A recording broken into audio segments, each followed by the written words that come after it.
Salut à tous et bienvenue sur AZ237.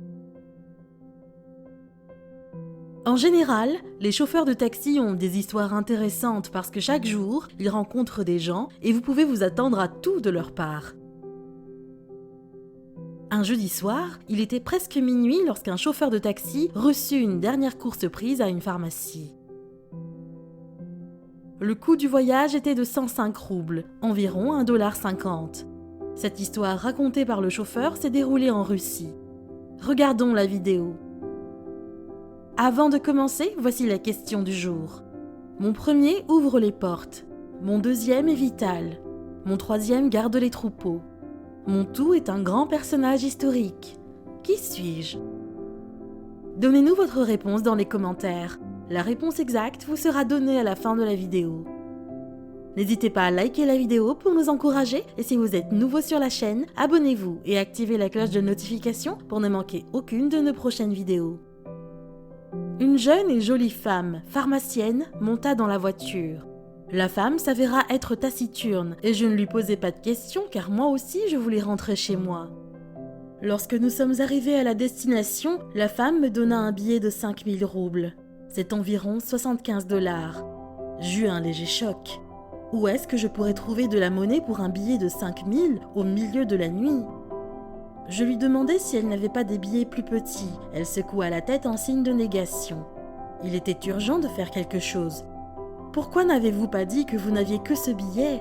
J'essayai de parler très poliment à la dame, mais elle rétorqua froidement que c'était mon problème et que soit je trouvais la monnaie, soit elle ne paierait pas sa course. Elle me dit fermement qu'il n'y avait rien que je puisse faire d'autre. Il fallait que je cherche un endroit pour faire de la monnaie au milieu de la nuit. Donc nous passâmes encore 15 minutes ensemble à la recherche de la monnaie. J'avais trouvé de la monnaie, sauf que la différence était de 4900 roubles. Mais la femme se mit de nouveau en colère et dit qu'elle n'avait pas besoin de l'argent des autres. Elle voulait que sa monnaie soit exactement de 4895 roubles. Je dus aller plus loin avec elle et continuer à chercher la monnaie. Je perdais progressivement patience. Nous ne réussîmes pas à trouver. Par conséquent, au lieu de 7 minutes, la course nous occupa plus d'une demi-heure cette nuit-là. Je pensais que je ne reverrais plus jamais cette femme, mais je m'étais trompée. Le lendemain, j'étais libre et je dormais profondément après mon travail de nuit.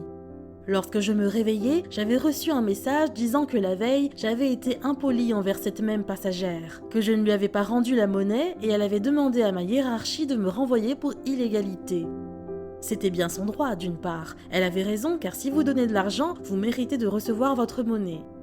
Mais d'autre part, pourquoi ne pas avoir dit qu'elle n'avait pas prévenu qu'elle n'avait pas de petite monnaie? J'avais aussi perdu du temps et de l'argent à réfléchir à la situation. J'en arrivais à la conclusion que je devais donner une petite leçon à la dame méticuleuse. Je ne suis pas en faveur de la vengeance, surtout envers les femmes, mais ce n'était pas seulement pour son comportement grossier ce jour-là, c'était aussi parce qu'elle m'avait énervée.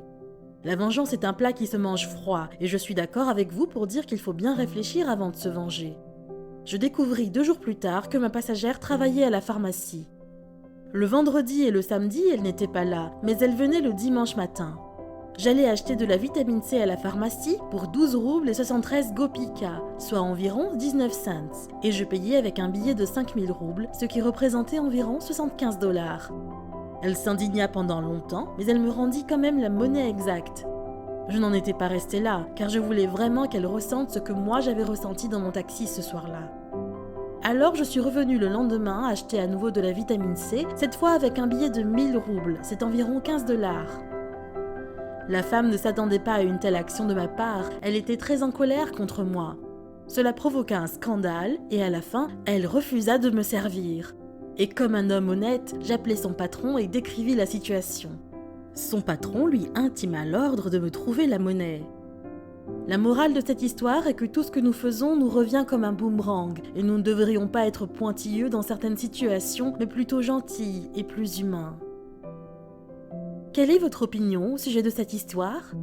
Dites-le nous dans les commentaires. Et maintenant la réponse à la question du jour. Cléopâtre. Clé-o-pâtre. Bravo à tous ceux qui ont trouvé la bonne réponse.